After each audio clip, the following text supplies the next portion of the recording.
Welcome back to the next episode of DDO 10-Minute Tips. We're going to take a look at actually creating a custom character this time. So,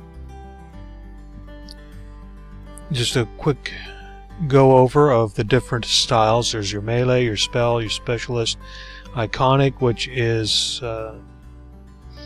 pay to play.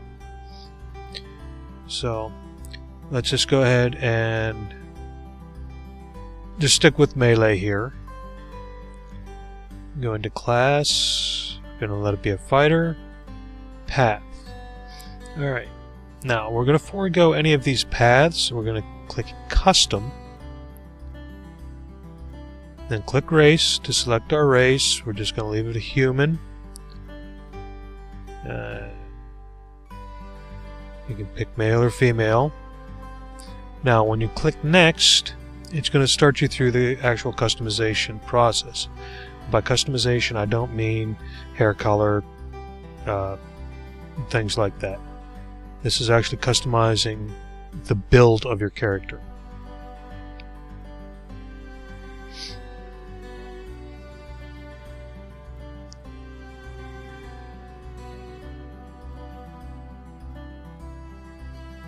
Okay. Now this is where you actually start to create your custom character. You start out with a what's called a 28 point build. All your stats start out at 8 points, and then you add up until your 28 points is gone. Through the story you can get a 32 point build, and I believe it can actually go up from there. But we're not going to deal with that, we're just going to deal with the basics. Alright, now, one thing to pay attention to over here is the abilities. These abilities are what will be important to this particular character. Alright? A thief is going to have, well, a rogue, they call it rogue, I do apologize, I'm used to the actual Dungeons & Dragons paper and pencil version. But you need to pay attention to what they have here. So, and here's a brief summary of what each of these different statistics are about. So you go ahead and go and reload them. For a fighter, strength is always the most important. So you want to take it up as high as possible. And to start out with, 18 here is going to be your maximum. Constitution, no matter what the character, is very important because that determines your hit points. So we want to take that up.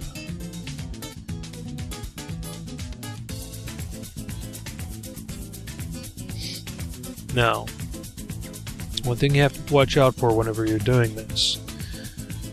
For most of the increases, it's only going to cost you 1 point. But for some of them, whenever you get up, you'll notice the point cost increases as well. So to go from 14 to 15, it's going to cost us 2 build points. So as we do this, we have 6. We do another click on Constitution, and it drops. So from 14 to 15 it goes from 6 to 15, we drop down to 4.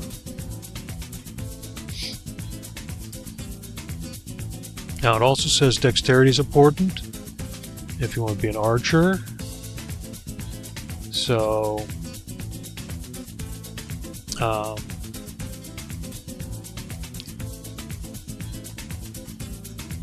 we're just going to bring that up a little bit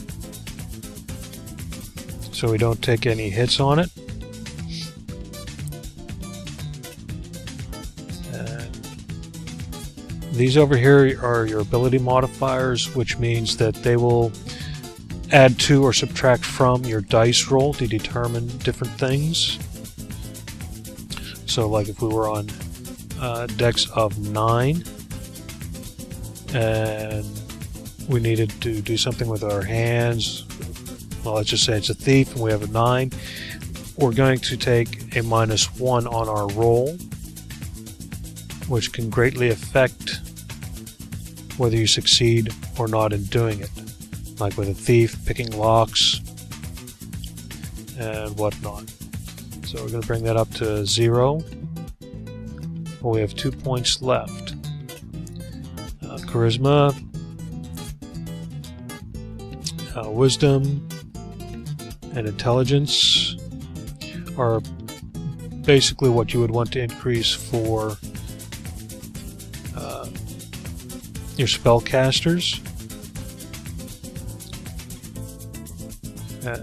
There are other things they do affect, but we're not going to go into those at this time. We're just going to go through this and see we have 2 points left. Well, we do want to deal with archery a little bit, so we're going to increase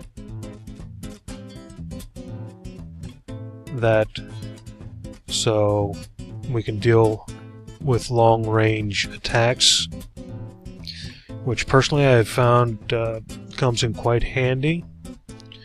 You don't always want to be rushing into something.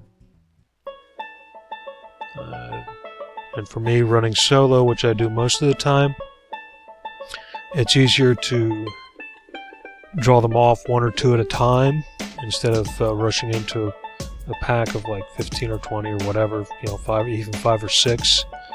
So we're going to leave it at that. Alright. And over here some important information. Our will.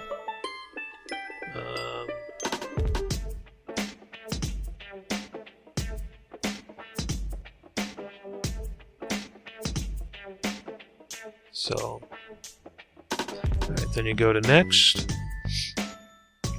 Alright. Now skill points. Whenever you just run through the standard creation, your character statistics are created for you. You start off with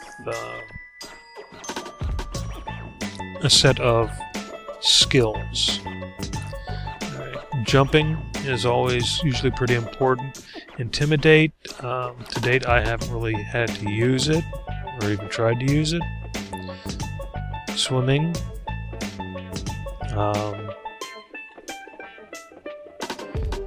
you'll do some swimming, but it's not absolutely that critical.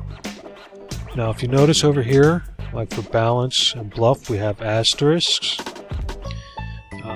They're considered cross-class, which means they come from another, or they're more primarily another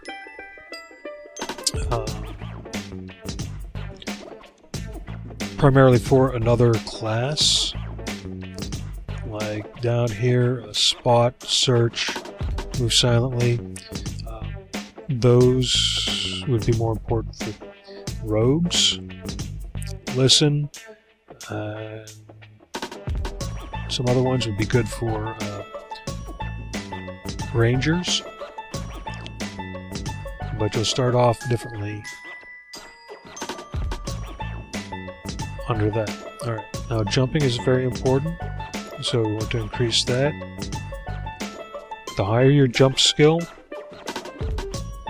the farther you'll be able to jump, the higher you'll be able to jump, and the farther you will be able to drop off of like a ledge without taking damage. Repair, that's if you're going to be want to help out any Warforged companions. So, and the ones with asterisks will cost 2 points. So there's 5. If we increase our listen, it drops to 4 points, but we only get a plus, or we increase by 0.5. We do it again. We went from 5 to 3, a drop of 1, and our listen skill is at 0, which means we won't take any penalties for that. So play around with that. Your next won't come up until you spend all your points. So we're just going to go back up here and dump the rest into jump. There is a limit as to how much you can increase it at any point in time. So put the rest into intimidate. Now you'll notice that some icons are square and some are hexagonal. The ones that are hexagonal are things that are automatic. You don't have to activate them. Like jump, you just jump. But to intimidate, it's something you have to consciously do. So you have to activate it consciously.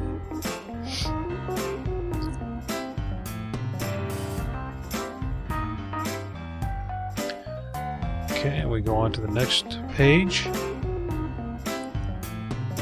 Alright, then there are feats, and these crop up during your leveling up process. So we're just playing around here. Let's see, we want to have him use a bastard sword. Oops, wrong one.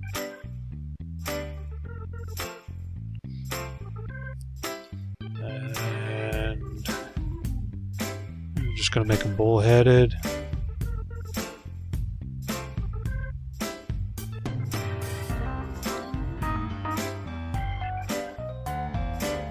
And as a human, humans are what they call versatile, which means they do well in any particular class.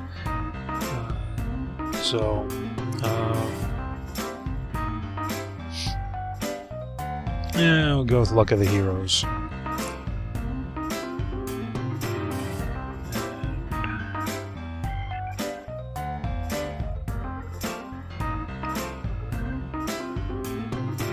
Glass feet, right? Point blank shot.